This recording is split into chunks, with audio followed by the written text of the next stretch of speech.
You need to bring organization into your life, and that starts with a firm decision. When everything piles up, the tasks, the thoughts, the emotions, and the demands, you get that tight feeling in your chest, as if everything has spiraled out of control. But this doesn't mean weakness or failure. It's just a warning that it's time to stop for a moment, take a deep breath, and find your way back. This is when Stoicism can be your greatest ally. Putting your life in order doesn't just mean organizing your schedule or your daily obligations. It goes beyond that. It's about aligning what's happening inside.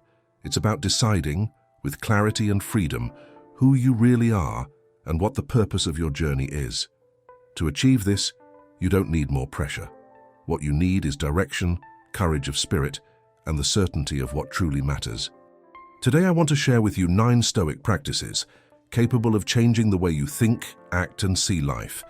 Not in distant theory, but in a practical, direct, and truly transformative way. If this is the turning point you've been waiting for, write in the comments, "Today I choose to organize my life like a Stoic." This sentence isn't just a simple comment. It's an intimate promise, the decision of someone tired of the chaos and ready to take control of their own story. And before we move on, I just ask one thing. Like, share, and subscribe so this message reaches even more people also seeking clarity. Now let's get started. Strategy 1. Clear the mental dust. Have you ever noticed how an ordinary day can weigh on you? In the morning, your body wakes up feeling light. Your mind feels fresh, as if it has room for everything. You feel like you can face the world, full of energy and hope. But as the hours pass, something changes. By nightfall, it's as if you're carrying a backpack full of invisible stones. The stress of work, the rush hour in traffic, a silly argument that came out of nowhere, an irritating comment on social media. Every detail seems small, but together they form a burden. These things don't disappear on their own. They cling to you like a thin layer of dust that, without realizing it, covers your skin, your face, your breath. Life is like this. You wake up clean but end the day full of emotional scars. Just as the floor of your house needs to be swept every day, your mind also needs to be carefully cleaned. Marcus Aurelius said it was essential to wash away the dust of earthly life. And he wasn't talking about a bath for the body, but about something deeper, the hygiene of the mind, the act of removing tension, frustration, and the excess stimuli that the world dumps on you. Think about how a simple gesture can bring lightness. Have you ever returned from a walk feeling more relaxed, as if a weight had been lifted from your shoulders? Or have you ever turned off your phone for an hour, sat in silence, and noticed that your mind seemed clearer? These moments are like wiping a damp cloth over the glass of consciousness. Suddenly, what was cloudy becomes clear. The ancients knew this. Socrates sought rest by playing music and playing, letting his soul air out. Seneca enjoyed leisurely meals and deep conversations, which acted as a balm for the spirit. Today we have our own ways of cleansing, a run that makes the body sweat, a prayer before bed, a long bath after a hard day, or even a genuine conversation with someone who listens to us without rushing. These breaks aren't a luxury, they're maintenance. The mistake is thinking that mental cleansing only happens on vacations, spiritual retreats, or in front of postcard perfect landscapes. No. The world will never stop throwing dust at you. Therefore, cleansing needs to be daily, simple, and possible within your routine. Ask yourself, what opens the windows of your mind? Is it the silence of the morning while drinking coffee? Is it a workout that clears your head? Is it reading a few pages of a good book, or is it simply sitting alone and breathing deeply for a few minutes? The how doesn't matter so much. What matters is consistency. Without this daily hygiene, even the strongest mind will accumulate weight until it can't take it anymore. Today's practice is clear. Choose a simple ritual that clears your mind and commit to doing it every day, even if it's just for 5 minutes. If you like, write it down somewhere as a reminder. Today I clear my mind. Because a clear mind not only sees better, but also decides better. And when your vision is clear, your path is illuminated. Strategy 2. Be the guardian of your mind. What you let into your life defines the quality of your days. You can't plant bad seeds and expect flowers. You can't fill a glass with clean, crystal-clear water and then add a few drops of mud, expecting it to remain pure. A single drop contaminates everything. The same thing happens with the mind. No matter how clear and peaceful it may be, simply letting dirt in every day is enough to dull its shine. Many of us allow this kind of contamination without realizing it. The news you consume, the profiles you follow on social media, the WhatsApp groups full of complaints and arguments, all of this shapes your thoughts, your mood, and even your decisions. If you surround yourself with negativity, drama, gossip, and pessimism, don't be surprised if you start to feel exactly this within yourself. The mind is like a mirror. It reflects what is before it. Marco Aurelio already warned, "If you mix with fools, do not expect wisdom to remain in you." Imagine a boat sailing on calm waters. Now imagine someone slowly drilling holes in the hull every day. No matter how hard you try to row, the boat will inevitably sink. This is what happens when you constantly interact with people who only spread despair, gossip, and complaints. Little by little, your energy is drained and your hope, like that hull, is punctured. Think about the last few times you got stuck watching a controversial video. When you finished, did you feel lighter or more anxious? How many times did the news actually make you more informed? And how many times did it only increase your indignation, fear, and anger? It's not about living in isolation or isolating yourself from the world, but about being intentional about what you let in. If someone only reaches out to you to vent their problems, why do you keep responding? If a group is all about complaints and criticism, why do you still stick around? If a page thrives on exposing other people's lives in a toxic way, why do you keep following and commenting? Filtering what enters your mind isn't coldness, it's self-care. It's like locking your front door to keep thieves out. You don't need to justify yourself to anyone when you decide to protect your peace. If you want more mental clarity, balance, and motivation, start closing some doors. Mute profiles that drain your energy. Leave groups that weigh you down. Reduce the time you spend on sensationalist news. And instead, make room for what nourishes your mind. A good book, a healthy conversation, some quiet time, a walk in the fresh air. The rule is simple: garbage in, garbage out. But the opposite is also true. Good things come in, good things go out. If you feed yourself with wisdom, beauty, and hope, your actions will reflect that. You control this filter. No one else can choose for you. Today's practice is clear.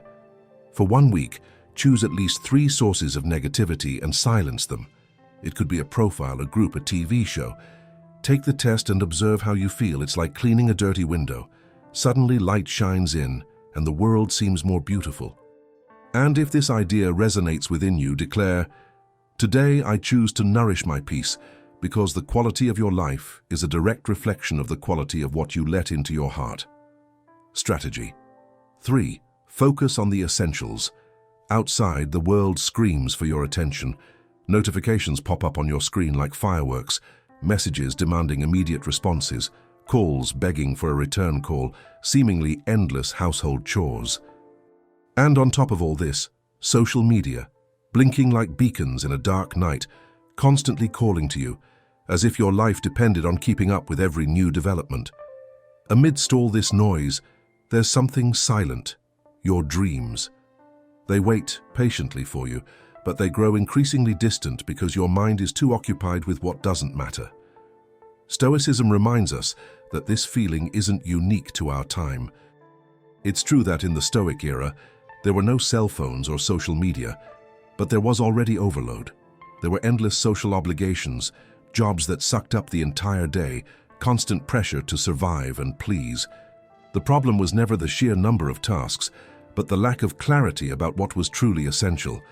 Marcus Aurelius asked himself a simple question in the face of life's demands: is this essential? More often than not, the answer was no. Most of what we do and say is nothing more than noise, distraction, automatic repetition.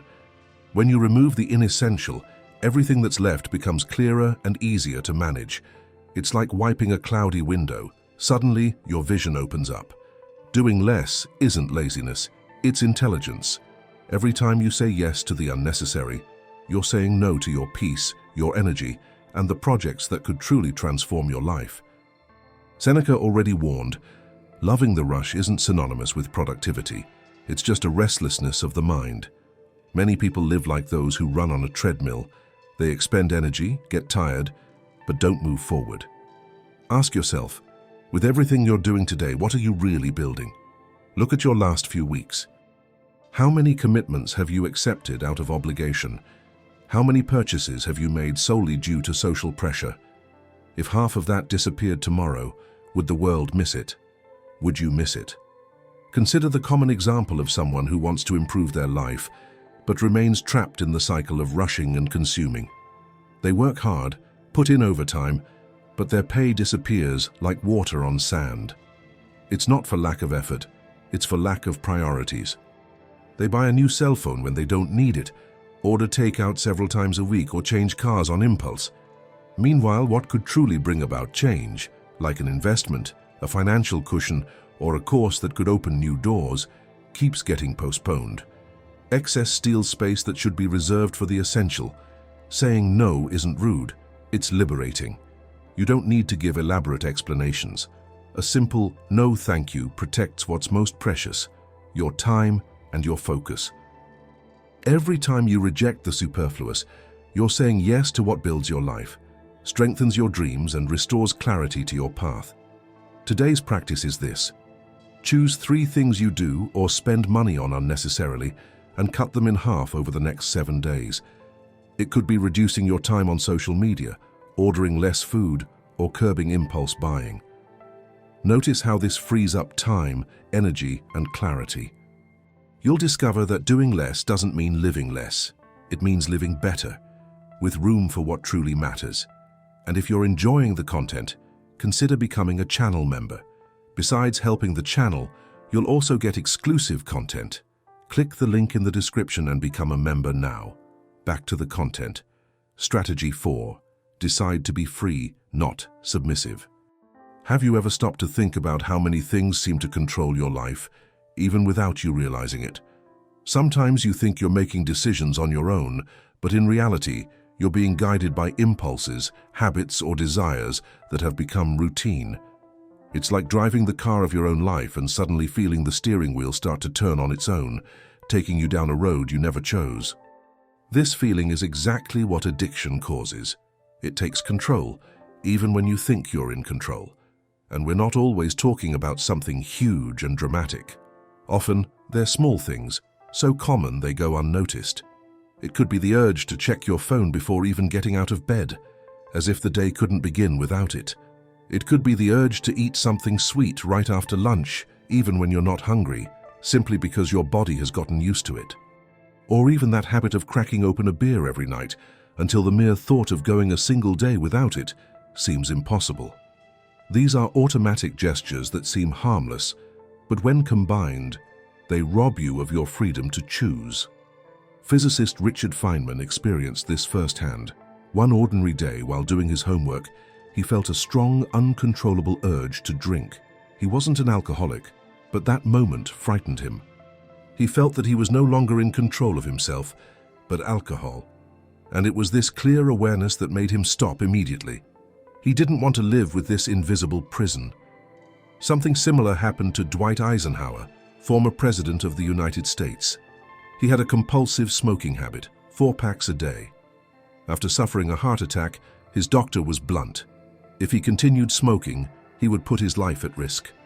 Eisenhower didn't make excuses, didn't ask for time to adapt. He told himself firmly, "I gave the order to stop." It wasn't magic, it wasn't luck, it was lucidity. He knew that if he didn't decide right then, the cigarette would continue to decide for him. The Stoics taught this same lesson thousands of years ago. True power lies in the ability to say no. If you can't resist, then you're not in control. Habit is ruling you. And here we're not just talking about the more obvious addictions like smoking, alcohol, or gambling.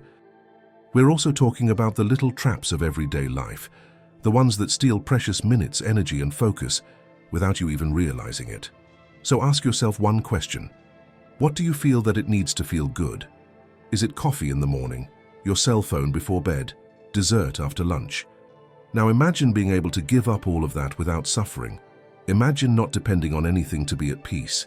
That's true freedom. being able to do things, but not needing to. And how do we get there? The solution isn't just to cut the habit, but to regain the power of choice. Start small. Choose something you feel has already taken over your routine and test it out. If you find it impossible to start the day without coffee, cut the amount in half for a week. If your phone is the problem, leave it in another room overnight. Or, if you find yourself spending hours on social media, use the apps themselves to limit your time to 30 minutes. The goal isn't to punish yourself, but to show your mind who's boss. Epictetus summed it up in one sentence: "No man is free who is not master of himself." This is the essence of freedom, not being chained to any desire. So, look within and answer honestly. Do you want to be free or remain a prisoner of your own desires? The choice is yours, and so is the power. Strategy 5. Learn to forgive. Holding a grudge is like holding a burning coal, waiting for the other person to burn. At first, you think you're protecting yourself, that keeping this pain alive will give you some strength, a sense of justice, as if suffering would balance the scales.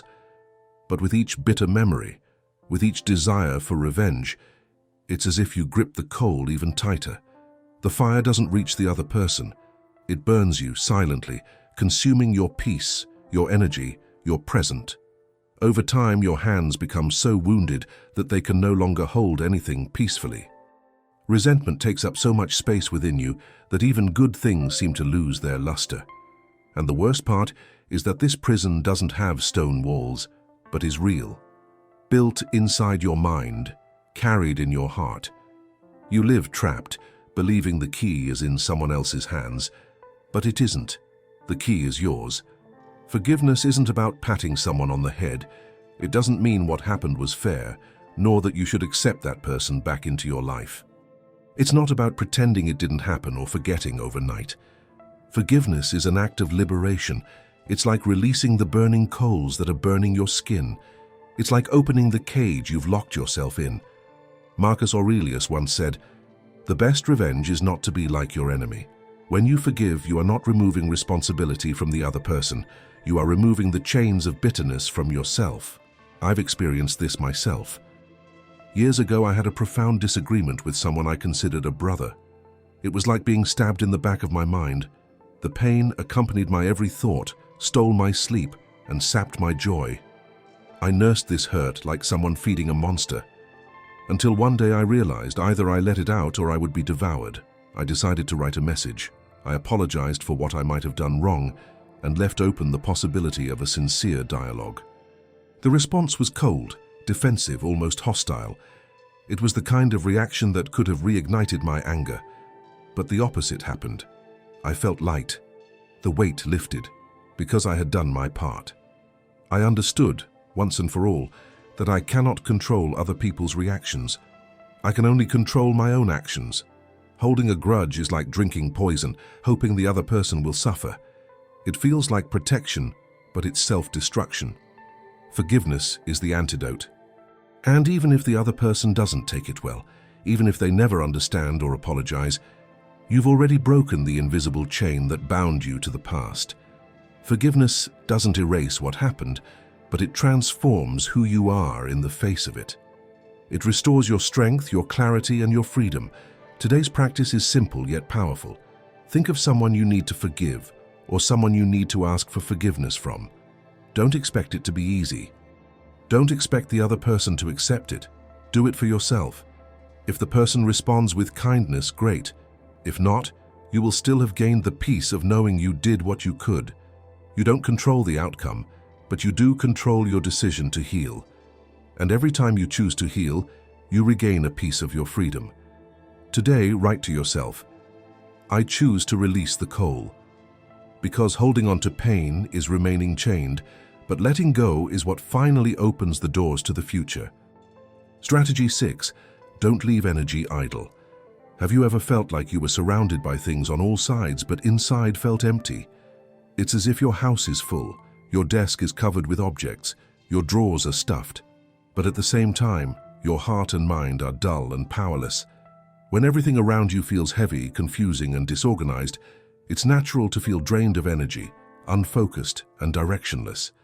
Excessive clutter outside turns into clutter inside. Think, for example, about your closet. It's crammed with clothes you almost never wear. Every time you open the door, the sight is one of confusion. Wrinkled clothes, crooked hangers, forgotten fabrics. This external clutter begins to generate a silent disorder within your mind as well. Now close your eyes and imagine another scenario. You open the same closet and find only the essentials. Clothes you enjoy wearing, that fit, that makes sense in your life. Do you feel the difference? It's like taking a deep breath after days in a closed room. Its lightness, its clarity, its peace. The problem with hoarding isn't just about filling up physical space. Accumulation places an invisible burden on your mind. A study by the University of California showed that disorganized environments increase levels of cortisol, the stress hormone. In other words, the more things you pile around you, the more your body reacts as if it's in danger, and the more tired and overwhelmed your mind feels. Excess isn't just a minor detail. It drains your energy without you even realizing it. Epictetus already said, "A man can only lose what he has." This seemingly simple phrase carries a profound warning. The problem isn't losing something, but the constant fear of losing it. This fear stems from attachment, from the illusion that we need it all to be someone, to have value, to feel secure. But think honestly, if tomorrow you lost half of what you own, would your life really be worse? Or would you have less clutter to carry? Often, what we call loss is actually a relief. Hoarding is like carrying a backpack full of rocks. You might be able to keep going, but each step is heavy, and soon your body freezes. Your mind becomes exhausted, and your will to live diminishes. And we're not just talking about objects. Sometimes what weighs most are emotional draws. Relationships that have expired, promises that no longer make sense, old identities that no longer match who you've become. These invisible stones weigh as much as objects forgotten in a box. Minimalism isn't about living with little. It's about living with what makes sense. It's choosing clarity over excess. It's exchanging silent stagnation for a gesture of liberation that makes room for the new. And you can start now. You don't have to empty the entire house at once. Grab a bag, choose a drawer, a corner, a shelf, and ask yourself a simple question. Does this still represent who I am, or is it just taking up space? If the answer is no, let go. Donate, sell, recycle, give thanks. Let go. This practice seems small, but it's transformative. When you remove something from your life that no longer serves you, you're not just emptying it, you're creating space. Space for clarity, for presence, for living with ease. It's like opening the window after a long winter and letting in fresh air. And if this resonated with you, make a commitment to yourself. Write it down on a piece of paper or even in the comments. Today, I choose to make space in my life. Because when you let go of what is superfluous, your mind breathes, your energy returns, and you rediscover the power to move forward with less baggage and much more freedom. But there's a catch. If you've been trying for a long time to break out of conformity and ignorance and can't seem to get there, it might be for other reasons, and you don't know what's causing it. But I know what it is. It's anxiety. Anxiety comes like a silent snake and poisons you without you even realizing it. It leaves you infected for days, months, and even years. And if you have it, it would be like living sick. However, there is an antidote from the Stoics, which, together with modern psychology, can free you from all this, just as it freed me. I made a video showing how you can rid yourself of this poison in your life. It's in the first comment. Click the link in the first comment and cure yourself of this anxiety poison. And strategy 7. Don't waste your time. Have you ever felt like the days are flying by? Like you wake up, blink, and it's already night again? Like you're running endlessly but never moving forward? Often the problem isn't the lack of hours on the clock, but how we're using each of them. Time doesn't disappear on its own. It slips through the small holes in our routine, and we often don't even notice. The first question is simple, yet powerful. Where is my time going? If asked honestly, this question can yield uncomfortable answers. You might discover you're spending hours solving problems that could have been avoided with a little more organization. You might realize your phone is devouring entire chunks of your day between scrolling through your feed, watching short videos, or responding to messages that lead nowhere. Each distraction seems harmless, but together they become an invisible thief of your future. Think of time as a budget. If you don't pay attention to where your money goes, at the end of the month it simply disappears. Time is even more cruel because you can get money back, but the time that's gone never comes back. Seneca wrote, "It's not that we have little time, it's that we waste a lot." And he was right. There's no shortage of time in the day. What's left are distractions and automatic choices that suck up your best hours without asking permission. Have you ever noticed how this happens? You check your phone just to reply to a message, and when you look again, 40 minutes have already passed. You go to the grocery store just to pick up one thing and end up driving for an entire hour because you let yourself get carried away by impulse. These little leaks seem trivial, but when added together, they create a huge hole. And it's within this hole that your energy, your projects, your life are lost. The solution starts with clarity. Try auditing your time. Spend an entire day observing and noting where your hours actually go. Write down everything, from the time spent on social media to the breaks you take to respond to messages, watch TV shows, or simply distract yourself. On paper, the truth becomes clear. Waste is evident. And it's in this shock that change is born. Here's a simple but life-changing test. Whenever you're doing something, ask yourself, if I only had a month to live, would I still spend my time on this? If the answer is no, reduce or cut back. This doesn't mean living in despair, but living with intention. Being busy isn't the same as being productive. Being busy can be like running on a treadmill. You sweat, you get tired, but you don't get anywhere. True productivity is spending energy only on what builds something that matters. Today's practice is this. Set aside 15 minutes at the end of your day to review how you spent your time. Identify at least one activity with no real value and reduce it. Then, create blocks of time dedicated to what's important, a project, a study, your health, your family, and protect these blocks as if they were unavoidable commitments. Imagine them as safes of gold that no one can break into. Time is the most precious thing you have. If you don't protect it, the world will fill it with distractions, invented urgencies, and demands that leave nothing for you. Seneca warned us, the mistake is to live as if we were waiting for life to begin. Life doesn't begin tomorrow. Time isn't in the future. Time is now. Every hour lived consciously is a building block in the life you truly desire. Strategy 8. Learn to see life with lightness again. Have you ever noticed how after a hot shower or a walk outdoors, it feels like your soul is cleansed too?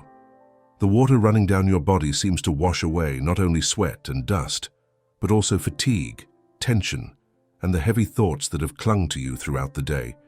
And this cleansing goes beyond the physical. It's a mental and emotional purification. For a few minutes, the weight of the world melts away, as if your shoulders can finally rest. But modern life has a way of trapping us in a suffocating cycle. We wake up and grab our phones. From our phones we go straight to work, from work to traffic, and from traffic to bed. And the next day, it all starts again, like a never-ending merry-go-round. This sequence of enclosed, noisy and hurried spaces, slowly and silently, erases the feeling that we are truly alive. That's why so many people feel an emptiness without understanding where it comes from. A lack of space, a lack of air, a lack of contact with what is simple and true. The human brain wasn't designed to exist only between walls, notifications, and glowing screens. It's like trying to breathe in a windowless room. But something changes when you decide to break this cycle. When you go for a walk without a destination, when you feel the sun warming your skin, when you hear the sound of trees dancing in the wind, everything inside you reorganizes. This experience clears the mind in a way that no screen or guided meditation can achieve. I remember an ordinary afternoon when I decided to take a leisurely walk just to clear my head. At first, it seemed like an escape from my routine. But after a few minutes, I began to notice what had previously gone unnoticed. The bird song hidden in the trees, the fresh smell of freshly cut grass, the wind playing with my hair. When I returned home, I realized I was no longer the same. I was lighter, more centered, as if the walk had put every thought back in its proper place. The Stoics already talked about living in harmony with nature because they knew it mirrors what truly matters. When you place yourself before it, suddenly those worries that seemed enormous become small. That argument that seemed endless, that decision that seemed to weigh tons, everything becomes small compared to the grandeur of what lies outside of you. If your mind is too busy, start simple. Leave your phone at home and go for a walk. Lift your eyes to the sky, listen to the sound of the street, smell the damp earth after the rain. You don't need a paradisical beach or a distant forest. Beauty is already all around you, in the aroma of freshly brewed coffee, the sound of rain hitting the window, the rhythm of your footsteps echoing on the sidewalk. When you slow down, life slows down too. And in this space of calm, clarity is born. Seneca reminded us that life is long enough, but only for those who know how to enjoy it. And living well begins by allowing yourself the right to these small moments of presence.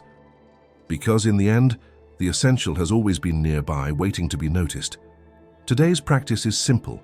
Set aside just 5 minutes to fully engage in something you love. No cell phone, no rush, no distractions, just you and the moment.